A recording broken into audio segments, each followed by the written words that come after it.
네, 여러분 안녕하십니까. 사사건건 시작합니다. 범기영 앵커의 휴가로 이번 주 제가 대신 진행을 맡았습니다. 주요 뉴스부터 정리해 보겠습니다. 최영일 시사평론가 나와 있습니다. 어서 오십시오. 안녕하세요. 예, 첫 번째 키워드 뭘로 갈까요? 네, 공포까지 입법 마무리, 이른바 검수완박 법안이죠. 예. 조금 전 국무회의까지 통과를 했습니다. 예. 이게 이제 좀 내용을 좀 정리를 좀 해볼 필요가 있을 것 같아요. 이제 언제부터 또 시행이 되는지. 네, 예. 맞습니다. 지금 이제 검찰청법과 이제 오늘 오전에 국회에서 형사소송법 일부 개정안까지 통과되면서 그렇죠. 두 개 법안이 국회로 완전히 통과했고, 예. 자 전자문서로 청와대로 이송이 됐습니다. 국무회의가 오후 2시에 잡혔죠.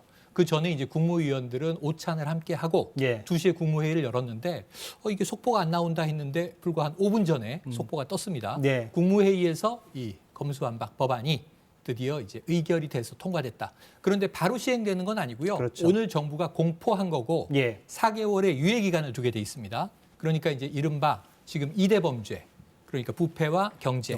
여기 이제 연말까지는 선거 범죄는 집어넣게 돼 있고요. 그리고 이제 그 사이에 오늘 또 이 사개특위가 의결이 됐습니다. 그렇죠. 사법개혁특위. 예. 이건 이제 중수청을 설치하기 위해서 국회에서 논의를 이제 시작하는 것이고요.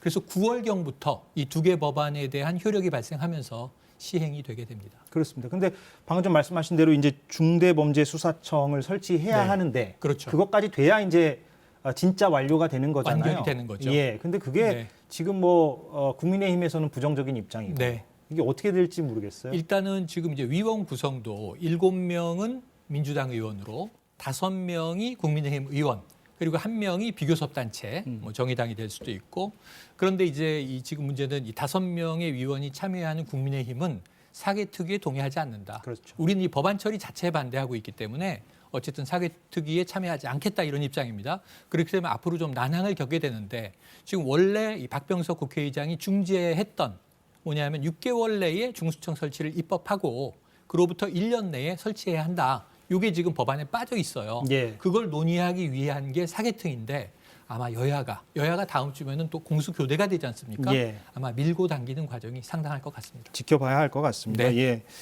자, 다음 주제 뭘로 갈까요? 네, 윤석열 내각의 첫 낙마가 오늘 나왔습니다. 예, 그랬죠. 네. 그런데 어찌 보면은 뭐 정호영 지금 장관, 보건복지부 장관 후보자 오늘 인사청문회 중인데요. 여러 가지 의혹들이 가장 많이 언론 보도가 되면서 낙마자를 뭐 여러 가지로 이제 예상들을 했었는데 의외로 김인철 사회부총리 겸 교육부 장관 후보자가 오늘 스스로 자진 사퇴를 9시 반에 발표를 한 겁니다. 예. 근데 그동안 여러 가지 의혹이 있었어요. 우선은 본인이 총장직을 지냈던 이제 한국외대 학생회에서 반대를 했고요. 예. 비교육적인 총장이다. 학생들에게 강압적이었다. 그리고 또 법인카드 이 사용, 남용 의혹이 이제 발생했었고요. 예. 14차례 징계가 있었다. 이런 얘기도 나왔는데 어제 좀 결정적인 보도가 있었습니다. 과거에 제자의 박사학위 논문을 최종 심사하는데 보통 학교 회의실에서 하는 거잖아요. 예. 술집에서 했다. 그 상당히 좀 입에 올리기 이제 어려운 술집에서 했다는 제자의 자서전 글이 보도가 되면서 이게 좀 상당히 이런 인물이 교육부 장관이 돼도 되나 하는 논란이 술렁했는데 오늘 아침에 바로 자진 사퇴가 나왔고요.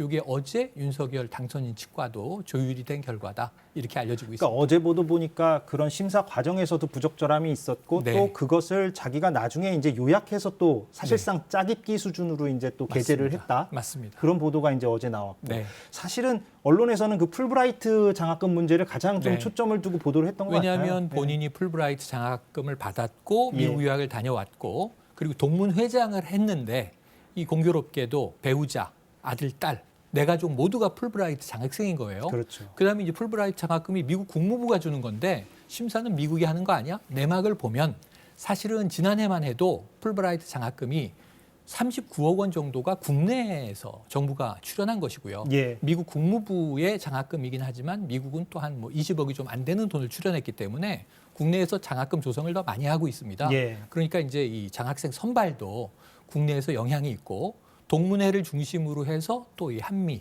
이 지원 재단이 만들어지기도 하는 등 예. 영향력을 행사할 이제 개연성이 높아져 있기 때문에 의혹은 커졌죠. 그렇습니다. 결국 첫 번째 낙마 사례, 그렇습니다. 김인철 교육부 장관 후보자가 낙마를 했다는 소식이고, 다음 주제는 뭘로 갈까요? 110개 국정과제가 발표됐습니다. 오늘 발표됐죠. 네, 이게 인수위원회에서 새 정부에서 어떤 국정 기조로 갈 것이냐, 사실은 대선 과정에서 이야기했던 공약들을 좀 체계적으로 다 모아놓은 것인데 크게 보면 한 6개의 주제입니다. 보시면 내용을 금방 아실 수 있습니다. 쉽게 표현은 돼 있어요. 뭐냐면은 이 상식이 회복된 반듯한 나라, 공정과 상식의 원칙, 또 이제 민간이 끌고 정부가 미는 역동적 경제, 경제는 민간 주도로 간다. 따뜻한 동행, 모두가 행복한 사회는 이제 사회복지 분야고요. 또 이제 자율과 창의로 만드는 담대한 미래, 과학기술 중심입니다. 자유평화 번영에 기여하는 글로벌 중추국가, 외교 안보고요. 이 대한민국 어디서나 살기 좋은 지방시대, 지방분권인데 여기에 각각의 이제 좀 세부적인 항목이 담겨서 전체적으로는 110개 과제가 된 거예요. 이 중에 핵심은 그럼 그동안 이야기됐던 공약 중에 무엇이 들어가고 무엇이 빠졌나? 이게 궁금한 대목인데. 그러니까 방금 전 본 6대 국정 목표는 어떻게 보면은 이제 원론적인 얘기들이라서 그렇습니다. 그거를 뭐 부정할 사람은 없을 것 같고, 그런데 이제 말씀하신 대로 거기에 이제 세부 항목이 이제 110개가 있다는 거잖아요. 근데 그 중에 핵심. 쟁점이 될 만한 사안들이 섞여 있는 거죠. 몇 개가 있죠. 예를 들면 문재인 정부와 완전히 배치되는 것은 탈원전은 폐기한다. 탈원전 정책 폐기, 원전 생태계를 조성한다. 이건 완전히 달라지는 것이죠. 그리고 또 그동안 논란이 됐던 여성가족부 정말 폐지하는 거냐? 이건 또 빠져 있습니다. 그래서 뭐 지방선거를 의식한 것인가? 나중에 추진할 것이다. 근데 정부 조직법 개정이 민주당 다수 의석에서 쉽지 않기 때문에 현 정부 조직으로 그냥 가거든요. 여가부 장관 이 후보자도 지금 지명이 됐습니다. 그러니까 이제 앞으로 여가부는 운영을 해보면서 폐지 여부는 사후에 결정하게 될 것 같고요. 그리고 사드 배치 문제도 빠져 있습니다. 빠져 있죠. 대신에 이제 병사 월급 200만 원은 뭐 이병에게 바로 즉시 시행하는 건 아니지만 2025년까지 병장 기준으로 200만 원으로 맞추겠다. 자, 그럼 이제 이후에 뭐 부사관이나 장교 급여는 또 어떻게 되는 것인가? 되냐. 재원 마련 어떤 것인가? 앞으로 이제 또 대책이 나와야 되겠습니다. 한 200조 얘기하더라고요. 오늘 보니까. 그렇습니다. 자, 다음 주제로 넘어갈까요? 한중 첫 대면 협의가 이루어졌다. 이게 무슨 얘기냐면 지금 과거에 이제 육자회담에 이제 전통이 있기 때문에 남북 그리고 이제 미, 중, 러, 일 모두 북핵 수석 대표들이 있습니다. 가끔 이제 한미일은 함께 회의를 하기도 합니다. 우리나라는 노규독 한반도 평화교섭 본부장이죠. 현재까지는. 그런데 이제 중국의 류샤오밍 북핵 대표, 수석 대표가 새로 지난해에 이제 임명이 됐는데 국내에서 아직 만난 적이 없었어요. 근데 뉴욕에서 그동안 여러 가지 발언을 내놨는데 주로 이제 북한을 제재 압박 일변도로 가서는 안 된다. 좀 북한의 입장에서도 좀 숨통을 트여야 한다. 이런 얘기들을 많이 했어요.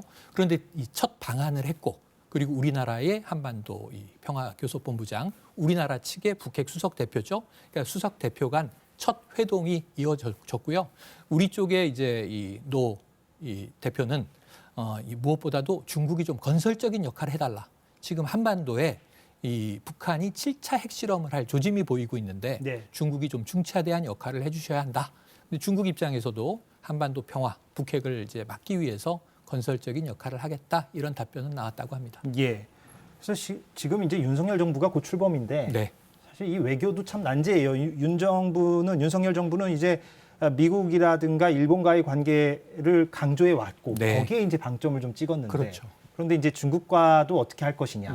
특히 이제 북한이 곧 뭐 핵실험을 할 거라는 그런 관측들이 지금 많이 나오고 있잖아요. 그러니까 어제 보면 이제 박진 외교부 장관 후보자는 사드 배치에 대해서는 조금 이제 거리를 두는 입장이었고 또 이종섭 국방부 장관 후보자는 사드 배치 검토한다는 입장입니다. 이게 뭔가 이제 당선인이 대통령이 이제 조율을 해야 되겠죠. 그런데 박진 외교부 장관 후보자가 그런 얘기를 했어요. 중국에 대해서는 이 정경 분리 원칙이다. 그러니까 정치와 경제를 분리하겠다. 경제적으로는 우리의 이제 제1 교역 대상국 아니겠습니까? 정치 문제는 좀 논외로 가겠다. 이제 이런 이원화 정책에 대한 이야기를 해서 지켜볼 대목이 되겠습니다. 알겠습니다. 여기까지 듣겠습니다. 최영일 시사평론가였습니다. 고맙습니다. 네, 고맙습니다. 네.